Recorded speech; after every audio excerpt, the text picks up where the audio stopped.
Personal qualities of a good teacher. Sige, pag-usapan natin yan in today's video. Pero kapag sinabi natin good teacher means magaling na guro. So, ibig sabihin, pag-uusapan natin ano ba yung mga characteristics, attitude na dapat meron si teacher para masabing magaling ang isang guro. Ano po? First on the list is intelligence. Ibig sabihin, dapat si teacher, para masabing magaling, dapat may alam. Kasi we cannot teach what we don't have. We cannot give what we don't have. Ano po, hindi natin maibibigay, maituturo yung mga bagay-bagay na wala tayo. Ano? So, ibig sabihin sa intelligence, you have to be technically good with your subject matter. O di ba hinahangaan natin yung mga teacher na magaling talagang magturo. Ano, kahit na walang libro, magaling magturo. Ano po? So halimbawa kung English major ka, magpagaling ka sa English, di ba? Alam ang mga basics and complexity of grammars, di ba po? Mas as much as possible, mas ma-appreciate pa natin kung talagang wika ng English ang ginagamit mo. Ano? So expert ka diyan. Ano po?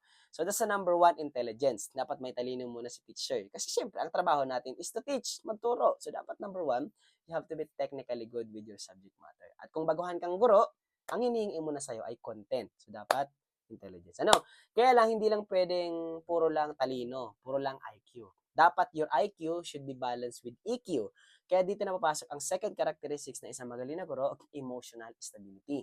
Pag sinabing emotional stability, o dapat, si teacher hindi pwedeng basta-basta na nagagalit, hindi pwedeng basta-basta na lang naiirita. O dapat, mahaba ang pasensya, mahaba ang PC ni teacher. Ano po? So, dapat may maturity ka din, emotional maturity na tinatawag. At naintindihan mo yung ugali ng mga estudyante mo. Ano po? That is emotional stability. Mataas ang EQ ni teacher. Next, characteristics number 3, optimistic. Very positive ang pananaw niya sa buhay. Ano? So, tandaan mo, mga teachers is a catalyst of change. Ano po, tayo ang solusyon sa mga problema. Ano, nag-iisip tayo ng solusyon sa mga problema. So, kahit na negative na yung napaligid, so may problema na. So, tayo dapat very optimistic. May growth mindset na tinatawag. Ano, always see opportunity in every challenges. Positive lang dapat ang pananaw natin sa buhay. Ano? Next one, fairness. Fourth characteristics, fairness. So, ang tanong niya sa board exam, kung si teacher daw, gender sensitive and inclusive, ano daw ang characteristics niya? Ang sagot dun ay fair. Fairness si teacher. Ano po? So, may fairness sa tinatawag. Pag sinabing gender sensitive, gender o pantay ang pagtingin niya sa mga lalaki at babae. Tapos inclusive, lahat daw kasali. Kung lahat kasali, walang pinipili, walang pinapanigan, walang pinoprotektahan, di ba? So, fair si teacher, fairness. Ano? Fifth characteristics naman tinatawag natin na professionalism. Pag sinabi natin professionalism, magkaiba ang personal sa professional. Ano po? So, walang pakialam ang personal na buhay mo kapag nasa board exam, kapag nasa eskwelahan. So, pagiging professional ang tinatawag natin yan. Ano? At syempre, pag sinabi natin professionalism, meron tayong code of ethics for professional teachers. Pag fina-follow mo lahat ng mga nakalagay doon, you also uphold professionalism. Ano? Next one, 6 characteristic na pang-anim ay tinatawag natin na drive. Pag sinabing drive, very enthusiastic, very passionate, very energetic. Ano po? So, merong drive si teacher. Alam niya ano talaga yung mga goals at mga tasks na gagampanin sa eskwelahan. Next one, self-confidence. Isa to sa mga gandang characteristics ni teacher. Ano? Dapat hindi ka mahiyain. May tiwala ka sa sarili mo kakayahan. Ano? Kasi the aura of the teacher is very contagious. Kapag ramdam ng mga estudyante mong kinakabahan ka, kakabahan din sila. Pero kapag confident si teacher, walang paproblemahin ng mga estudyante, makikinig lang sa'yo at matututo sa'yo. Ano? Next one, 8 characteristics ni teacher na magaling na guro ay cooperativeness. Pag sinabing cooperativeness, simple lang, 2 heads are better than 1. Although magaling naman ng mga teachers, pero hindi natin kaya ituro lahat sa mga estudyante. Kailangan natin ng iba ng mga linkages in the society. Ano?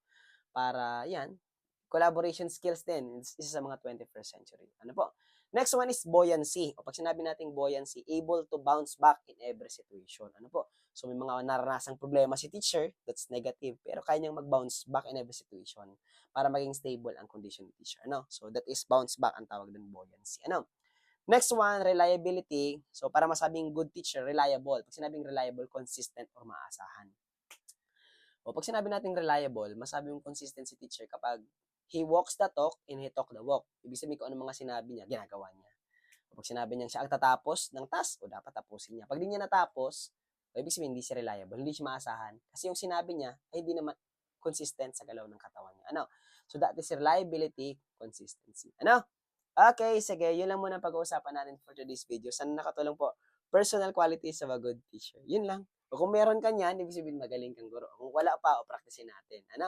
Kasi ang gusto natin, best version ang ituturo, ang papagitan natin sa mga siya. Na, yun lang for today's video. Kung nakaabot ka sa parte ng video ito, pakilike naman ng video. And then, pa-comment naman kung taga saan ka para alam ko hanggang saan ang nare-reach ng video ito. Yun lang. Thank you very much, everyone. And God bless. Bye-bye.